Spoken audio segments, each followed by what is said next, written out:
Tax payer के लिए एक अच्छी खबर है। खबर यह है कि बजट में ऐलान की गई नई इनकम टैक्स स्लैब में अब आपको कन्वेंस अलाउंस का भी डिडक्शन मिलेगा। जी हां, नई टैक्स स्लैब में इनकम टैक्स के अलग अलग सेक्शन में छूट नहीं देने पर कम टैक्स की स्लैब में रहने का विकल्प का बजट में ऐलान किया गया था। सीबीडीटी की नई गाइडलाइंस के बाद कर्मचारी ऑफिस के काम से होने वाले ट्रेवल के खर्च को भी छूट में शामिल कर पाएंगे, उस पर छूट ले पाएंगे।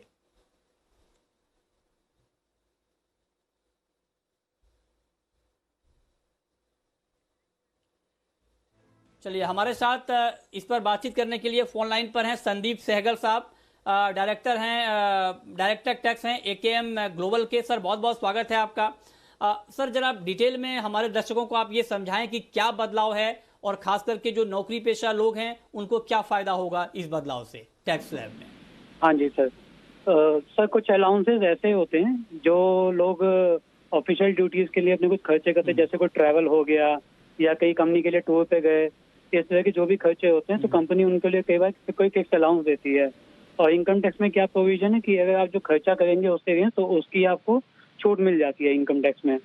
तो जब ये नई स्कीम आई थी तो उसमें एक एनॉमली रह गई थी, जिसमें ये वाले एग्जेम्पशन वो डालना भूल गए, क्योंकि वो उनका लॉजिक ये था कि अगर ये ऑफिशियल एक्सपेंसेस हैं तो ये एम्प्लॉय की सैलरी में टैक्सेबल नहीं होना चाहिए।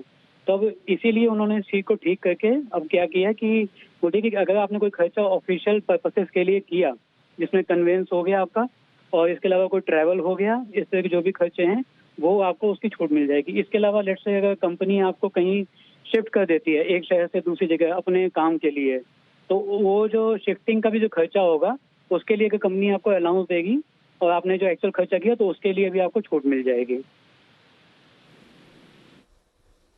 अच्छा, तो सागल साहब, एक चीज सर मैं बड़ा ही आसान भाषा में आपसे ये समझना चाहता हूं कि अब आप जो इम्प्लॉई हैं, जो नौकरी पेशा लोग हैं, उनको आप क्या सलाह देना चाहेंगे कि पहला वाला चूज करें या दूसरा वाला, नया वाला, किसमें ज्यादा फायदा होगा?